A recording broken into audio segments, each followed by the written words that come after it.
అందరికీ నమస్కారం. శ్రీమాత్రే నమః. కుంభరాశి వారికి మే 22, 23, 24 తేదీలలో జరగబోయేది తెలిసి ఖచ్చితంగా ఆశ్చర్యపోతారు. నక్క తోక తొక్కినట్లే మీకు అదృష్టం అనేది పట్టి డబ్బు పరంగా విపరీతంగా కలిసి రాబోతుంది.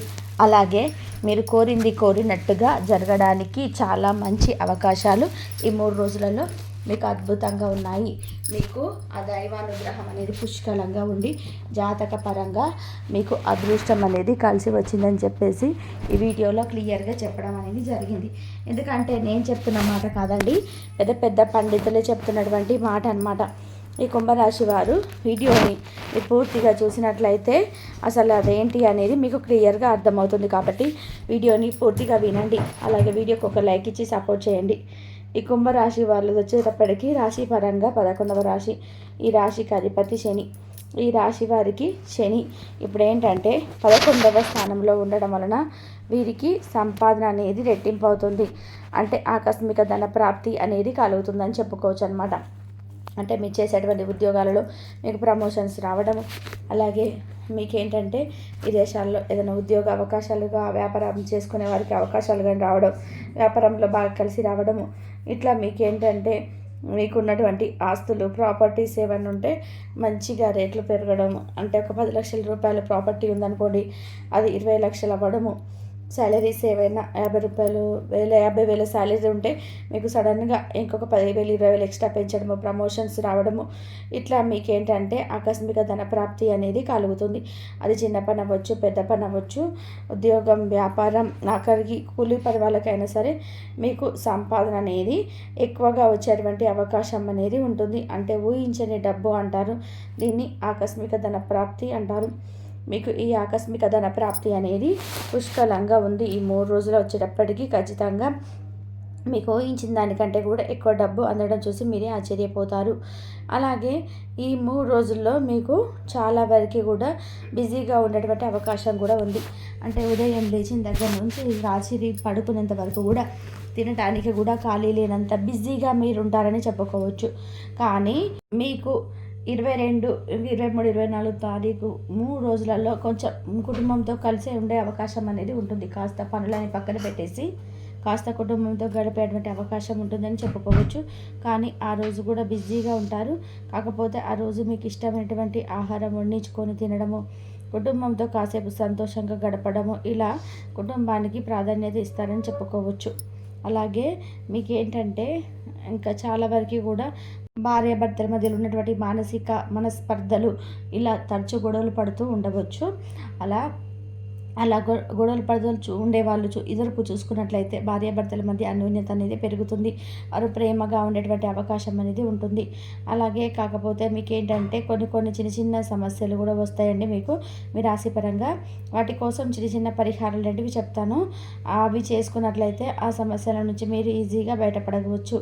భార్యాభర్తల మధ్య గొడవలు అవ్వచ్చు, ఏదైనా డబ్బు పరంగా ఏదైనా అందాల్సినవి కొంచెం అందకుండా ఉండడము, కొంచెం ఉంటాయి కదా, అవన్నీ కూడా సరి చేసుకోవడానికి పరిహారాలు చేయండి. అలాగే మీరు 5 ముఖ్యమైనటువంటి శుభవార్తలు కూడా వినడం అనేది జరుగుతుంది అనమాట. కుంభరాశి వారు వ్యక్తిగతంగా చాలా చాలా మంచివారండి. అంటే ఎవరైనా సరే వీరికి కాస్త ప్రేమగా మాట్లాడిన, అభిమానంగా పలకరించిన వారికి ఏంటంటే పొంగిపోతారనమాట.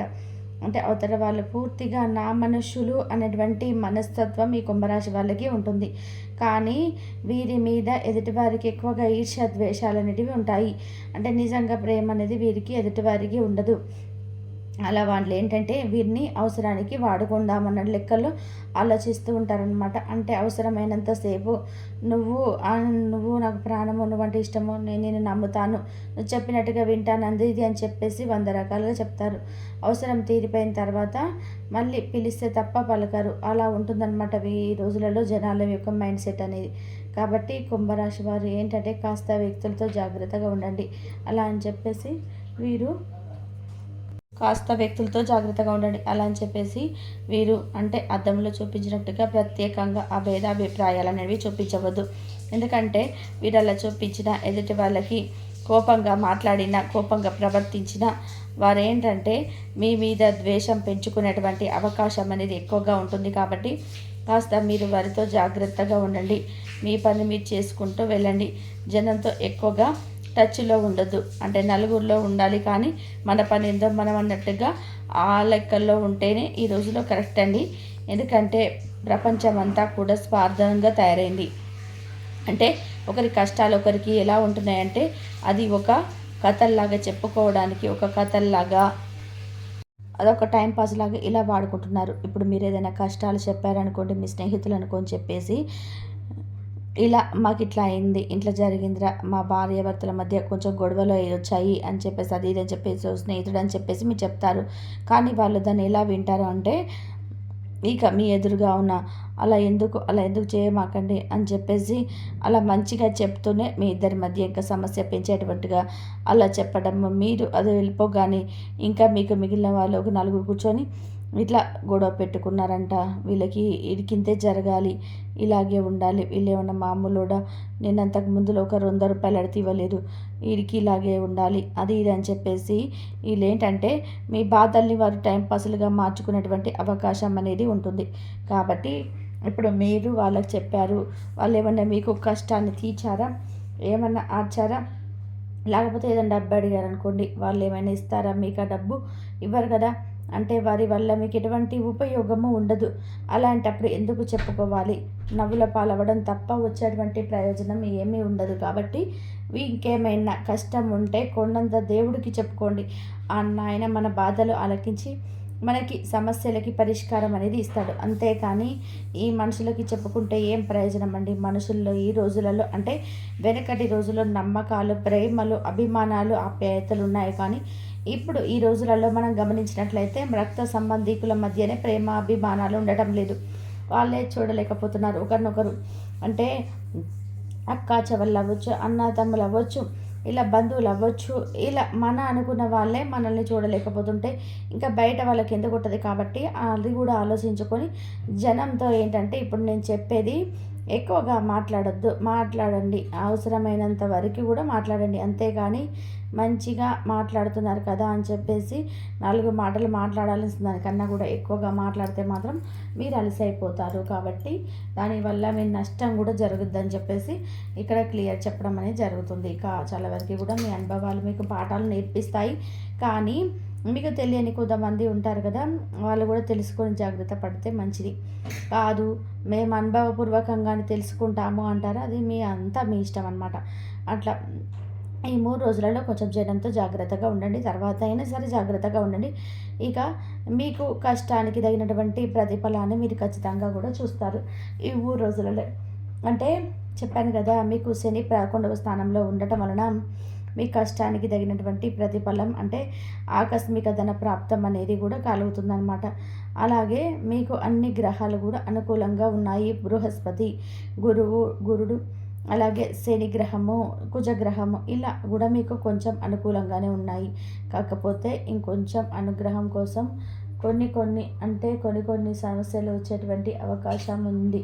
ఈ గ్రహాల్లో కూడా చిన్న కొంచెం మీరు పరిహారాలు చేసుకున్నట్లయితే అవి మీకు పూర్తిగా అనుకూలించేటువంటి సమయం అని చెప్పేసి ఇక్కడ మనం చెప్పుకోవచ్చు అనమాట. దానికోసం మీకు ఏంటంటే మీరు అంటే రావి చెట్టు ఉంటుంది కదా, రావి చెట్టు అవ్వచ్చు, మర్రి చెట్టు అవ్వచ్చు, ఆ చెట్టు దగ్గరికి వెళ్ళేసి కాస్త నల్ల నువ్వులు ప్లస్ బెల్లము ఈ 2 కలిపినటువంటి నీటిని ఒక చెంబెడు నీళ్ళు చాలండి. అందులో 1 టేబుల్ స్పూన్ నల్ల నువ్వులు, అలాగే ఒక చిన్న బెల్లం ముక్క వేసేసి అందులో కరిగిన తర్వాత ఆ నీటిని రావి చెట్టుకు పోయాలి, రావి చెట్టుకు సమర్పించాలి. అలా సమర్పించేసి కాస్త ఆ చెట్టు మొదట్లో కొంచెం పసుపు కుంకుమ పెట్టేసి ఆ చెట్టుకి అంటే దండం పెట్టేసుకొని దాని చుట్టూతా మీకు ప్రదక్షిణలు చేయడానికి అవకాశం ఉంటే 3 ప్రదక్షిణలు చేసి రండి. అలా చేయటం వల్ల ఏంటంటే మీకు ఈ గ్రహాల్లో ఉన్నటువంటి చిన్న దోషాలు ఏమైనా ఉన్నా కూడా అవి పూర్తిగా తొలగిపోయి మీకు అనుకూలంగా ఉంటాయన్నమాట. ఇంకా మీకు వచ్చేటప్పటికి గోమాతని తాకడం, గోమాతకి కాస్త అరటి పండ్లు అవ్వచ్చు, ఒక క్యారెట్ వంకాయో, ముల్లంగి ఇలాంటి ఏవో ఒకటి, టమాటాలు అవ్వచ్చు, మీకు అందుబాటులో మీకు కుదిరినప్పుడల్లా కూడా ఆవుకు కూడా ఇలాంటివి కాస్త పెడుతూ ఉండండి. మీ చేత్తో అలా పెట్టి ఆవును తాగటం వలన మీకు ఏదైనా జన్మల దోషాలు, కర్మలు ఏమన్నా ఉన్నా కూడా అవి కూడా తొలగిపోయేటువంటి అవకాశం అనేది ఉంటుంది. ఇంకా మీకు ఈ డబ్బు పరంగా ఈ 2 రోజులైతే చక్కగా చేతికి అనేది అందుతుంది. మీకు అందులో దిగులు లేదు. ఈ 3 రోజు కూడా మీకు అందుతుంది. కాకపోతే మీకు ఇంట్లో కాస్త విశ్రాంతి తీసుకునేటువంటి సమయం 3 రోజు వచ్చేసి, అలాగే కుంభరాశి వాళ్ళు భోజన ప్రియులుగా కూడా ఉంటారండి. వారికి ఇష్టమైనటువంటి ఆహారాన్ని చక్కగా వండుకొని చేసుకోవడం కానీ, ఒకవేళ కుదరకపోతే బయట నుంచి తెప్పించుకొనైనా సరే వాళ్ళు ఇష్టమైనటువంటి ఆహారాన్ని చాలా ఇష్టంగా తింటారనమాట. అందులో వీరికి నాన్ వెజ్ అంటే చాలా ఇష్టంగా తింటారని చెప్పేసుకోవచ్చు. అలాగే కాఫీ కానీ టీ కానీ చాలా ఇష్టంగా తాగుతారు. అంటే భోజన ప్రియులుగా వీరు చెప్పుకోవచ్చు. ఖచ్చితంగా తినాలి. ఎందుకంటే మనం ఇంత కష్టపడినా కానీ కనీసం మనము కడుపుకు తిన్నదే మనకి ప్రాప్తం అన్నమాట. అది కూడా లేకుండా చేయడం అనేది వృధానండి. కాబట్టి ఖచ్చితంగా తినాల్సిందే. మీరు ఆరోగ్యం మీద దృష్టి ఉంచుకోవాలి. ఈ కుంభరాశి వారిలో కొంచెం అంటే దూర ప్రయాణాలు ఎక్కువ ఏమైనా ఉంటే మీరు ఈ 2 రోజులలో కొంచెం అంటే ఈ టైంలలో కొంచెం అటు ఇటు వెళ్ళడానికి కొంచెం మంచిది కాదు. కాబట్టి ఏదైనా తప్పదు అనుకుంటే వెళ్ళండి, లేకపోతే మానుకోండి, తర్వాత వెళ్ళండి, అలా చేయండి. అలాగే ఈ కుంభరాశి వారిలో ఎవరైతే అంటే ప్రేమికుల పరంగా ఉన్నారో వారికి కూడా అనుకినులు ఇచ్చే సమయము వీరిలో వచ్చేటప్పటికి తల్లి తరపున ఆస్తులు అవ్వచ్చు, తండ్రి తరపున ఆస్తులు ఏదైనా కోర్టు కేసుల్లో వాయిదాలు ఉంటే అవి వీరికి అనుకూలంగా వచ్చేటువంటి అవకాశం ఉందని చెప్పుకోవచ్చు. ఇది మొదటి శుభవార్త. రెండవ శుభవార్త వచ్చేటప్పటికి ఏంటంటే ఈ కుంభరాశి వాళ్ళు ఎవరైతే ఉన్నారో వారికి కొత్తగా గృహ నిర్మాణం చేసేటువంటి అవకాశం అనేది ఉంది. కొత్తగా ఇల్లు అనేది కట్టుకుంటారు, లేకపోతే ఒక భూమో, ఒక ఫ్లాట్, ఒక అపార్ట్మెంట్ ఏదో ఒకటి వీరి చేతుల మీదుగా కొనుగోలు చేసుకునేటువంటి అవకాశం అయితే ఉంటుంది. ఇది రెండవ శుభవార్త. మూడో శుభవార్త ఏంటంటే వీరికి శత్రువులుగా ఎవరైతే ఉండి వీరిని ఇబ్బంది పెడుతున్నారో వారు వీరికి మిత్రులుగా మారేటువంటి అవకాశం అనేది ఉందని చెప్పేసి ఇక్కడ మనం క్లియర్గా చెప్పుకోవచ్చు.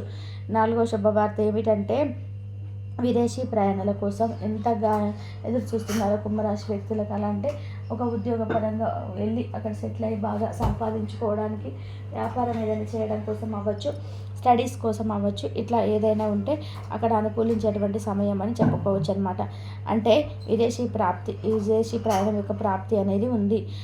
నెంబర్ 5 వచ్చేటప్పటికి ఏంటంటే ఈ కుంభరాశి వ్యక్తులలో ఎవరైతే వివాహాలు కాస్త ఆలస్యమని చెప్పేసి ఎదురు చూస్తూ ఉన్నారో ఎప్పటి నుంచో, అలాంటి వారికి చక్కగా వారికి ఇష్టమైనటువంటి వ్యక్తులతో వివాహం జరిగేటువంటి అదృష్టం ఉందని చెప్పేసి మనకి ఇక్కడ క్లియర్గా చెప్పడం అనేది జరిగింది. కాబట్టి ఇంకా కుంభరాశి వారికి ఈ 3 రోజులలో ఈ 5 చెప్పినటువంటి శుభవార్తలు వినేటువంటి అవకాశం అనేది 100% కూడా ఉంది. అలాగే మీరేంటంటే కాస్త అనారోగ్య సమస్యలతో ఇబ్బంది పడేటువంటి అవకాశం అనేది ఉంది. అంటే మీకు తరచుగా గ్యాస్ ప్రాబ్లమ్స్ కానీ, గుండెల్లో నొప్పి, ఒక టెన్షన్ లాగా, ఒక బీపీ లాగా, కాస్త ఎక్కువగా భయపడిపోవడము, ఓవర్గా థింకింగ్, ఇలాంటి ప్రాబ్లమ్స్ అనేటివి కొంచెం ఎక్కువగా ఉంటున్నాయి. కాబట్టి మీరు మీ ఆరోగ్యం మీద కూడా దృష్టి అనేది ఉంచుకోవాలి. ఎందుకంటే దైవ అనుగ్రహం అనేది మీ రాశి వీరిగా పుష్కలంగా ఉంది. మీకు ఇక ఇప్పుడు కూడా మీకు అంతా కూడా మంచి సమయం అని చెప్పుకోవచ్చు. కాబట్టి మీరు కోరినట్టుగా ఏదైతే మీకు ఇన్నాళ్ళ నుంచి కష్టపడ్డారో మీ కష్టాలన్నీ కూడా తీరిపోయేటువంటి సమయం అని చెప్పుకోవచ్చు అనమాట. కాబట్టి మీరు ఇంక గతంతో పోల్చుకుంటే డబ్బు పరంగా మీకు అన్ని కష్టాలు కూడా పోయినాయండి. మీకు అంటే ఇందులో కోటేశ్వర్లు కూడా ఉంటారు, కోట్లు సంపాదించే వాళ్ళు ఉంటారు. అలాగే మొన్నటిదాకా కనీసం చిన్న చిన్న అవసరాలు కూడా డబ్బు లేక కుటుంబంలో ఎన్నో రకాలైనటువంటి సమస్యలతో, అప్పులతో ఇబ్బంది పడ్డ వాళ్ళు కూడా ఆ అప్పులన్నీ కూడా తీరి మీరు ఒకరికి అప్పిచ్చే స్థాయికి ఎదుగుతారని చెప్పుకోవచ్చు. అంతేకాని మీలో ఒకరి దగ్గరకు వెళ్ళి మీ చేయి చాపేటువంటి పరిస్థితి అనేది మాత్రం మీకు లేదు. ఎందుకంటే మీ సుడి తిరిగింది, మీకు అదృష్టం అనేది కలిగింది, దైవానుగ్రహం అనేది మీ రాశి పరంగా పుష్కలంగా కలిగింది. కాబట్టి మీకు ఇప్పటి నుంచి మట్టిని పట్టుకున్నా కూడా బంగారం అవుతుంది. మీ చేతి నిండా కూడా డబ్బు అనేది ఉంటుంది. కానీ ఏదైనా సరే మనకి మంచి ఎక్కువ జరిగేటప్పుడు జాగ్రత్త అనేది ఉండాలి. నలుగురు మనుషులతోటి అలాగే కాలంతో కూడా జాగ్రత్తగా ఉండాలి. కాబట్టి జనానికి ఎవరైనా డబ్బులు వస్తున్నాయని చెప్పేసి అధిక ఖర్చు చేయడము, అతిగా సంతోషపడిపోవడం ఇలాంటివి చేయొద్దు. నరదిష్టి కూడా చాలా ఎక్కువగా ఉంటుంది మీ మీద. కాబట్టి ఆ నరదిష్టి కోసం కూడా మీరు సోమవారం పూట శివాలయానికి వెళ్ళండి.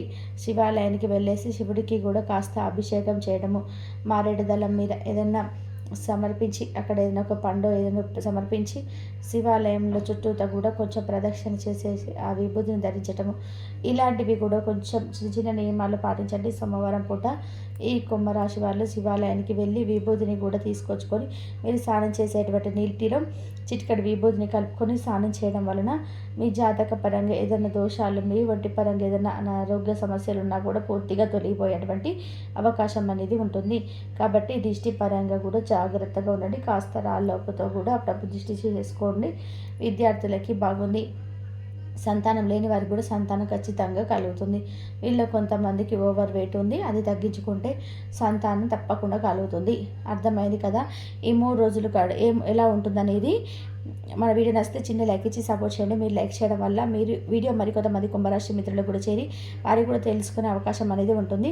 అలాగే మొట్టమొదటిసారిగా మన ఛానల్ని చూస్తున్నట్లయితే సబ్స్క్రైబ్ చేసుకొని పక్కన ఉన్న బెల్ ఐకాన్ని క్లిక్ చేస్తే నేను ప్రతిరోజు పెట్టే వీడియో మీకు ముందుగా నోటిఫికేషన్ రూపంలో వస్తుంది. కాబట్టి ఒక్కసారి ఒక లైక్ ఇచ్చి